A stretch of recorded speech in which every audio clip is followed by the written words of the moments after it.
Ray. What do you want to do tonight? The same thing we do every night, Pinky. Try to take over the world.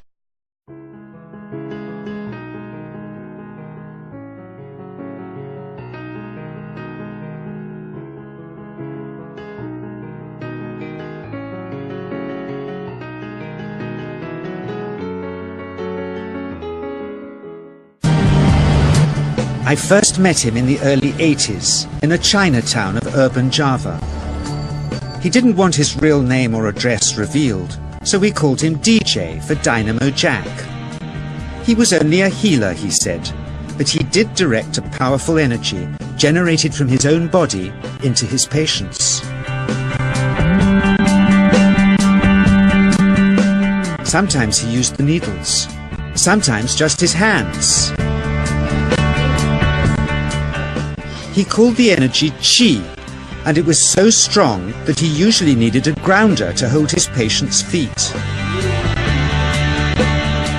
For years we followed him around Java on his healing rounds, pleading to be allowed to film him, but he always refused, saying his powers resulted from a type of meditation with an ancient tradition of secrecy. It was only when my brother Lorne was suffering from a serious eye infection that he finally allowed us to film him in 1987. It was nothing like any acupuncture I'd ever had. I was getting really powerful electric shocks and couldn't control my movements at all. Yin yang, positive and negative, you know. And my positive from here and my negative from here. And we meet together, this can get like electricity.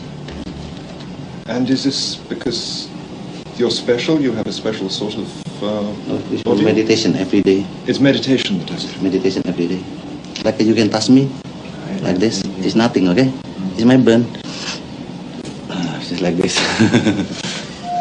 For our sound recordist, it was also a shocker.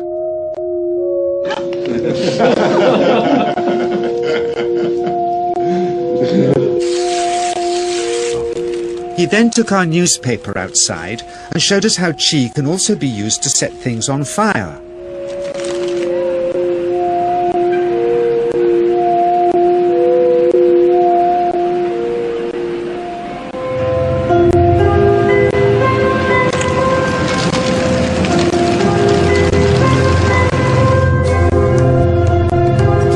When he heard we'd shown this footage in public, he was very upset and refused all our future efforts to contact him again.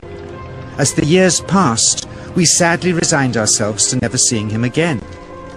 My brother Lorne never did, for by 1997 he was already dead, when I again found myself with DJ, now treating me for an eye problem. But it wasn't this that brought me back. He had tracked me down out of the blue and invited me to tell me a story. He had just returned from 2 years on a deep meditational journey, alone in the heart of Borneo. Amongst his revelations, he had seen, he said, how history was moving on into great change, and the old wisdom was vanishing. So he'd called me back to film just enough of him to remind us that we all have undreamed of powers sleeping within us, and that there's nothing special about him except for his training in waking them. Grounding this patient, my cameraman Joe is having to use all his weight to keep contact. Qi is pushing him away. He seems able to control the amplitude of this Qi, like a dimmer switch, and it causes uncontrollable responses in the patients and their grounders. I can barely keep my hand on you. To fly off, the electricity so strong.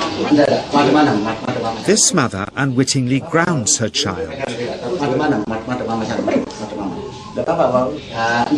He won't sit still, so she's asked to hold him and grin and bear it. Sometimes, signs of this passing energy can be seen in the transmitter too. This Qi stuff is only the surface, he says, of the real adventure beneath, in the meditational technique.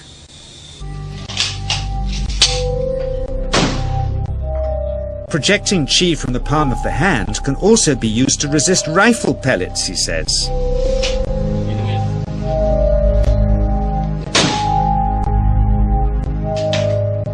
First, you learn to distinguish between yin and yang qi in your body. Then how to pool it in your navel chakra. Then how to project it, he says. And it's the proportionate mixture between yin and yang which accounts for different effects, like pulling or pushing objects or igniting them. Then he gets really strange. He says that mastering yin qi is the key to the spirit world. Discussion regarding this feeling-based prayer, this lost mode of prayer, sometimes seems a little more than academic until we can actually apply it in our lives or see it applied in our lives. It's in the late 1990s that I had the opportunity to do precisely that, when I saw the footage documenting the healing of a life-threatening condition within the body of a living woman using precisely the kinds of techniques that we're speaking about right now. For me, it was this kind of information that took this lost modality of prayer out of the realm of academics and into something that was very real that we can apply in our lives.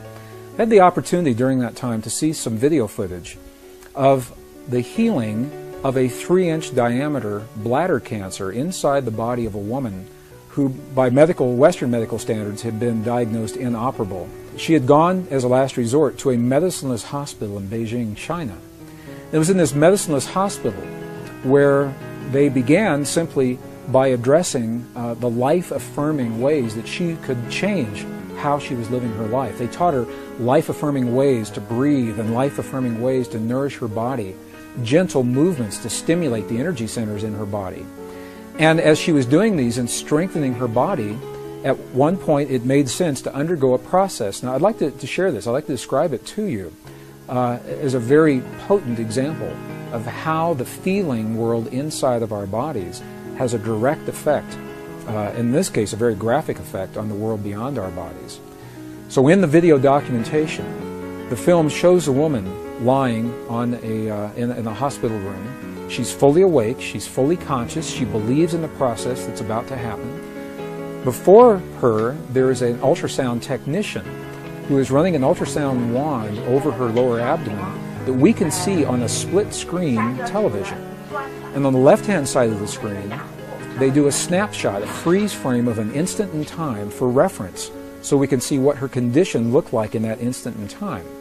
On the right-hand side of the screen, we are able to watch real time as 3 practitioners stand behind her, working with the energy in her body and with the feelings in their bodies. And what they do is they begin to chant a word that to them they've agreed upon, that reinforces the feeling within them that she's already healed. The chant essentially says, already healed, already done. And as they begin to have this feeling and to say these words among themselves, on the computer screen, on the television screen, we can watch in real time this cancerous tumor as it disappears in less than 3 minutes real time. It's not like time-lapse on a documentary where you see a rose unfold in 30 seconds and something that normally takes days. This literally happens in less than 3 minutes.